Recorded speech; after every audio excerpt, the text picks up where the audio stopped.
और यहां पर सूत जी कहते हैं सवई पुंसाम परो धर्मो यतो भक्तिर अदोक्षजे, अदोक्षज भगवान की भक्ति करना यही हमारा परम धर्म है।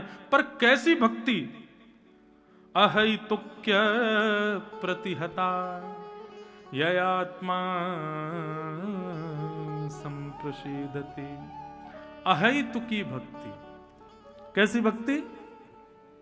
अहैतुकी। अहैतुकी भक्ति का मतलब क्या होता है? भक्ति तो सब जानते हैं, अहैतुकी भक्ति क्या होती है? अहैतुकी भक्ति मतलब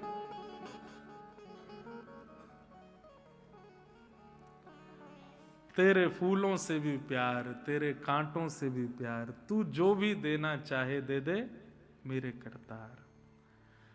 ठाकुर जी जो ऑफर करें लाइफ में हमको सब मंजूर है, सब राजी है।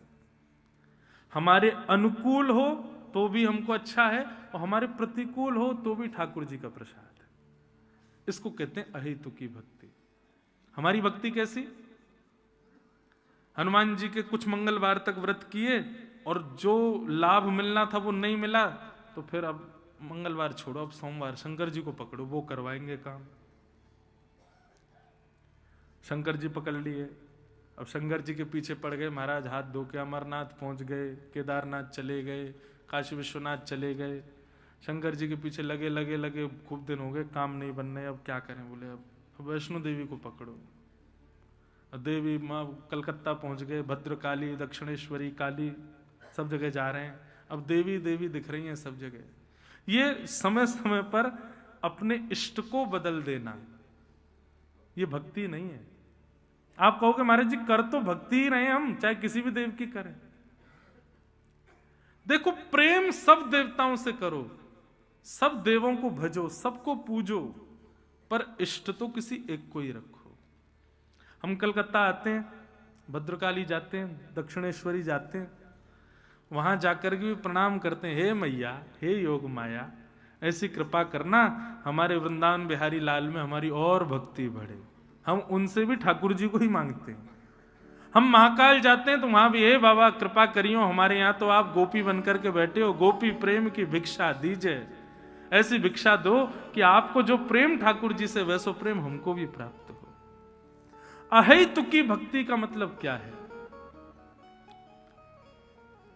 चाहे जीवन में कुछ हो जाए लेकिन हमारी भक्ति कभी डगमगाए ना, कभी विचलित ना हो। अनुकूलता प्रतिकूलता कुछ भी आ जाए, न कोई शिकायत न कोई अर्जी, कर लो करा लो प्रभु जो है तेरी मर्जी।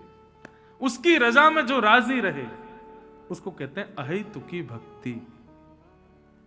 यही परम धर्म है।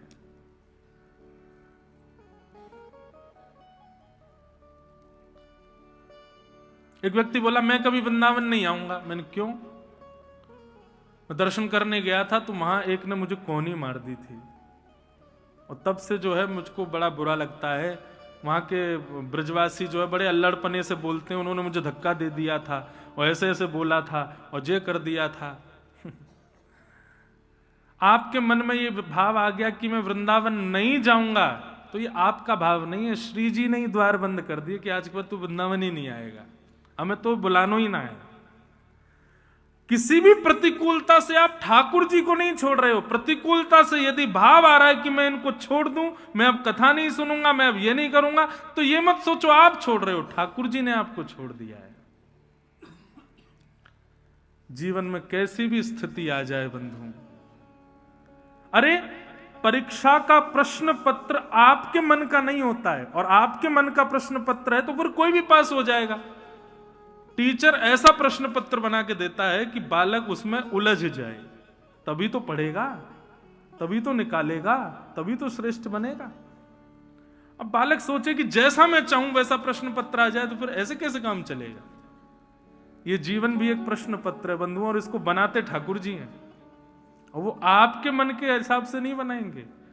आपको सामग्री सारी देख रखी है, आपको गुरुजन दे रखे हैं, माता पिता दे रखे हैं, भागवत जी रामायण सब दे रखी हैं। अब बढ़िया इनसे निपुण हो, प्रश्न पत्र मैं बनाऊंगा, पार करो। लोग बाग यही होता है, जब स्कूल में कॉलेज में बच्चे जब फेल हो जाते हैं तो क्या आरोप लगाते हैं? हमारे टीचर ने क्वेश्चन पेपर बड़ा कठिन बनाया था, इसीलिए हम फेल हो गए। अरे तो तुम्हारे मन का बनाएगा क्या? अरे मेरे बच्चों को ये आता है तो ऐसे ऐसे प्रश्न पूछूंगा, नहीं, वो वही पूछेगा कि जहां तुम फंसो, जहां तुम अटको। ऐसे हमारे ठाकुर जी हैं, वो ऐसा ही जीवन आपका डिजाइन करेंगे कि तुम अटको, तुम फंसो, तुम लुढ़को, ताकि संभल करके फिर आगे बढ़ो। लेकिन उस स्थिति में आपकी भक्ति ना डगमगाए। अहेतुक्य प्रतिहता, अहेतुकी भक्ति हमारी, चाहे कुछ हो जाए, हमारे चित्त से वो भक्ति कभी खत्म ना हो, इसको कहते हैं परम धर्म। दूसरी बात क्या कहते हैं कि धर्म स्वनिष्ठिता पुंसाम विश्वक्सेन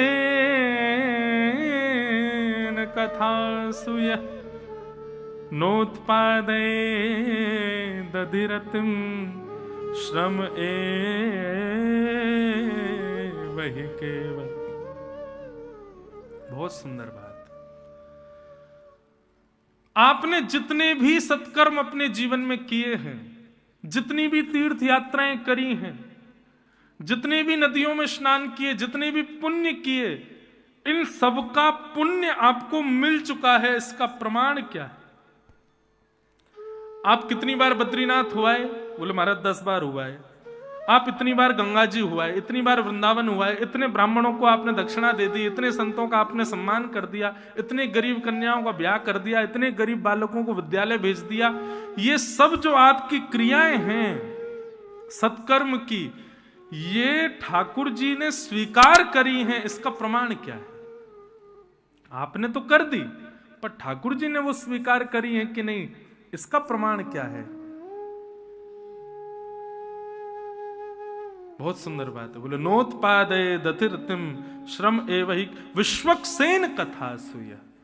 यहां कहते हैं कि आप कितनी भी तीर्थ यात्रा कर लो, कितना भी सत्कर्म कर लो, कितना भी पुण्य अपने जीवन में कर लो, लेकिन वो पुण्य ठाकुर जी ने स्वीकार किया है। आपके द्वारा की गई भक्ति पूजा, ये सब ठाकुर जी ने एक्सेप्ट की हैं। इसका प्रमाण यदि आपको चाहिए तो किसी कथा में जाइए और कथा में जाके बैठिए। 3 घंटे, 3.5, 4 घंटे का पता ना चले, देह बिल्कुल अभिमान शून्य हो जाए, कथा में रति हो जाए, कथा में मन लग जाए, कथा में आनंद आने लग जाए। 7 बजते ही जैसे आरती हो तो आपको लगे अरे इतनी जल्दी कथा पूरी कैसे हो गई, अब दोबारा कल की कथा कब शुरू होगी। यदि ऐसी स्थिति आपके मन में आ रही है तो समझो आपके द्वारा किए गए सारे सत्कर्म ठाकुर जी ने स्वीकार किए।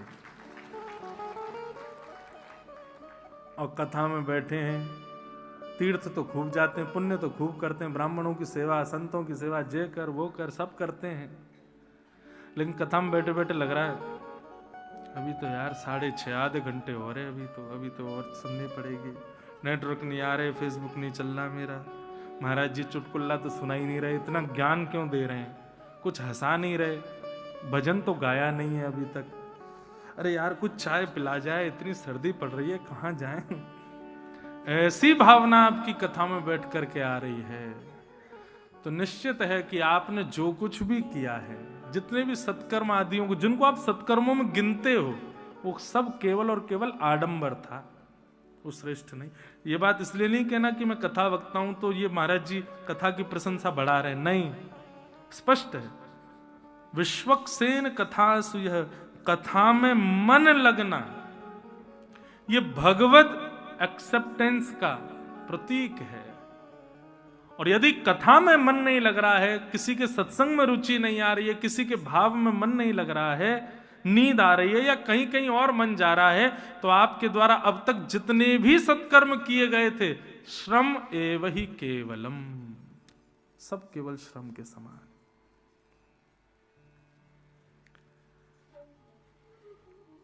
सब केवल श्रम है।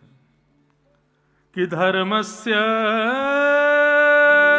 अपवर्गस्य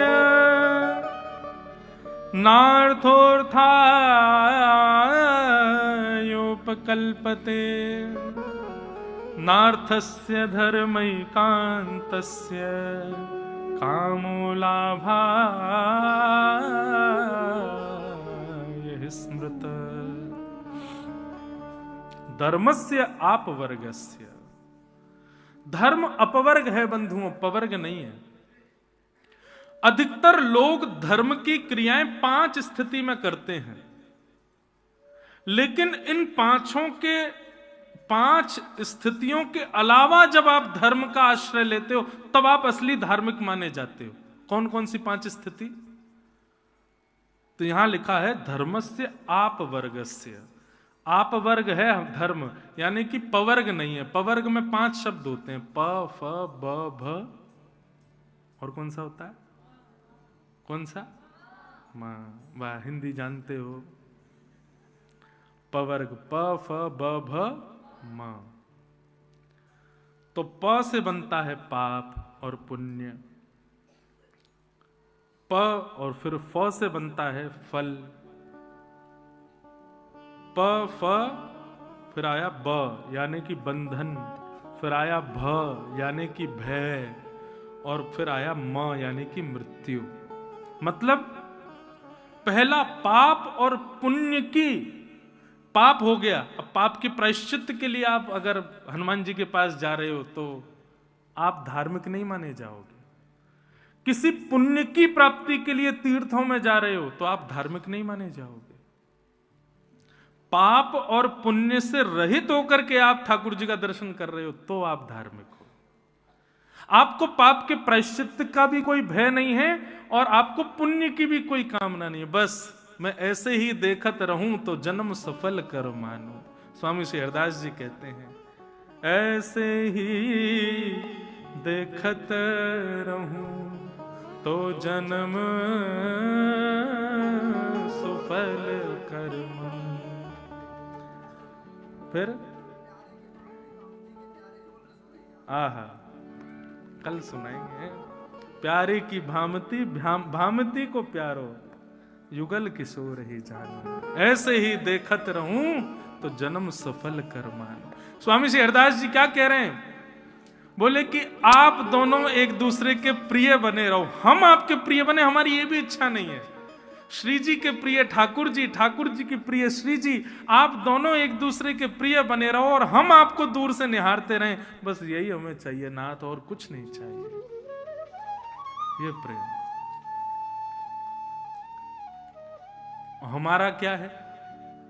बिहारी जी के भी मंदिर में जा रहे हैं तो बिहारी जी को देखने कम खुद को दिखाने ज्यादा जाते। तू हट पीछे, नेक मुंह देखने। बिहारी जी हाथ तो नेक, मेरा हाथ तो ऊपर है, जान दो, मुझे ऊपर उठा लो, कोई गोद में चढ़ा लो। नहीं, हम वृंदावन आ गए, यही बहुत है। अब ठाकुर जी के दर्शन ना भी हो पाए तो कोई दिक्कत नहीं। ऐसे ही देखत रहूं तो जन्म सुफल कर मानो। अरे होली के समय तो महाराज बिहारी जी के आगे एक झीनी चादर बांधनी पड़ती है। क्यों? लोग बाग फूल माला दूर से फेंक देते हैं ठाकुर जी के ऊपर। क्यों? जब तक माला हमारी चरणन में नहीं पहुंचेगी तब तक हमारी अटेंडेंस ही नहीं लगेगी, यहाँ पर हमारा पुण्य ही नहीं होगा।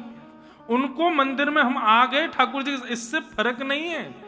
मेरा प्रसाद ऊपर पहुंच जाए, मेरी माला पहुंच जाए।